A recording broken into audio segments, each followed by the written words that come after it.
एक ऐसी कथा जहां श्राप भी प्रेमिक हो जाता है। कामदेव वशीभूत होने वाला था। शिव का श्राप अपरिवर्तनीय। लेकिन तभी दक्ष आ गए। कामदेव, तुम डरो मत, मेरे पास एक इलाज है। मेरे पास है एक ऐसी कन्या जिसके प्रेम में तुम श्राप को भी भूल जाओगे। और वह कन्या मेरी बेटी, मेरे पसीने से पैदा हुई, जिसकी सुंदरता देवताओं को भी मोह ले। एक अमर प्रेम कथा जहां श्राप प्रेम के रूप में बदल जाता है। दक्ष ने कामदेव को विश्वास दिलाया कि हे कामदेव, हे मनोभव, तुम मेरी बेटी को अपनी पत्नी बनाओ। रति सर्वगुण संपन्न है। रति परम सुंदरी है। रति हर तरीके से तुम्हारे लिए योग्य है। और सबसे जरूरी बात, रति सदा तुम्हारे साथ रहेगी, तुम्हारी हर इच्छा पूरी करेगी, तुम्हारी हर खुशी को अपनी खुशी मानेगी। दक्ष की बातें जैसे जादू थी, क्योंकि दक्ष जानते थे अकेले श्राप से कोई नहीं बचता, लेकिन प्रेम से सब कुछ भूल जाता है। कामदेव को एक पल के लिए भी संकोच नहीं रहा, क्योंकि रति वह सिर्फ एक कन्या नहीं थी। दक्ष की पुत्री रति बड़ी रमणीय और परम सुंदरी थी। लेकिन कितनी सुंदरी! उनका रूप लावण्य मुनियों को मोह लेने वाला था। ऋषि, तपस्वी, योगी सब एक बार रति को देख ले तो पूरी तपस्या भूल जाते। रति का शरीर जैसे देवी की मूर्ति, लेकिन बाहरी सुंदरता के पीछे क्या था? कामदेव और रति का विवाह संपन्न हुआ, लेकिन यह कोई साधारण विवाह नहीं था। देवता आ गए, ब्रह्मा आ गए, विष्णु आ गए, ऋषि मुनि, सिद्ध सब आ गए। प्रजापति दक्ष पुत्री के लिए सुयोग्य वर पाकर बहुत खुश थे। दक्ष कन्या देवी रति भी कामदेव को पाकर धन्य हो गई। रति की खुशी जैसे आकाश में सूर्य उगाया हो। कामदेव ने रति को अपने हृदय सिंहासन पर बैठा दिया। अब आता है सबसे अद्भुत पल। उस समय आनंद और खुशी से सराबोर कामदेव व रति भगवान शिव का श्राप भूल गए।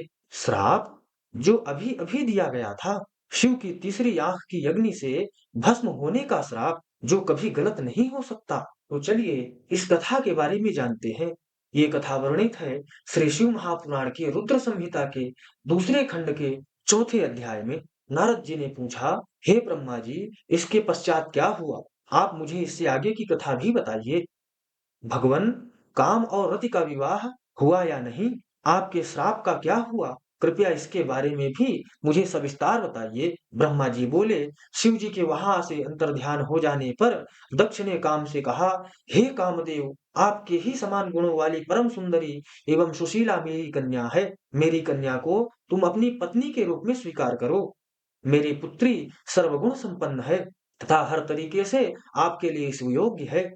हे महातेजस्वी मनोभव, यह हमेशा तुम्हारे साथ रहेगी और तुम्हारी इच्छा अनुसार कार्य करेगी। यह कहकर दक्ष ने अपनी कन्या, जो उनके पसीने से उत्पन्न हुई थी, जिनका नाम रति रखा गया था, तत्पश्चात कामदेव और रति का विवाह संपन्न हुआ। हे नारद, दक्ष की पुत्री रति बड़ी रमणीय और परम सुंदरी थी। उसका रूप लावण्य मुनियों को भी मोह लेने वाला था। रति से विवाह होने पर कामदेव अत्यंत प्रसन्न हुए। वे रति पर पूर्ण मोहित थे। उनके विवाह पर बहुत बड़ा उत्सव हुआ। प्रजापति दक्ष पुत्री के लिए सुयोग्य वर पाकर बहुत खुश थे।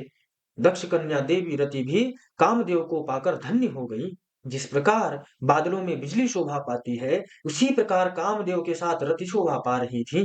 कामदेव ने रति को अपने हृदय सिंहासन में बैठा दिया, तो रति ने भी कामदेव को पाकर उसी प्रकार प्रसन्न हुई, जिस प्रकार श्री हरि को पाकर देवी लक्ष्मी उस समय आनंद और खुशी से सराबोर कामदेव व रति भगवान शिव का श्राप भूल गए।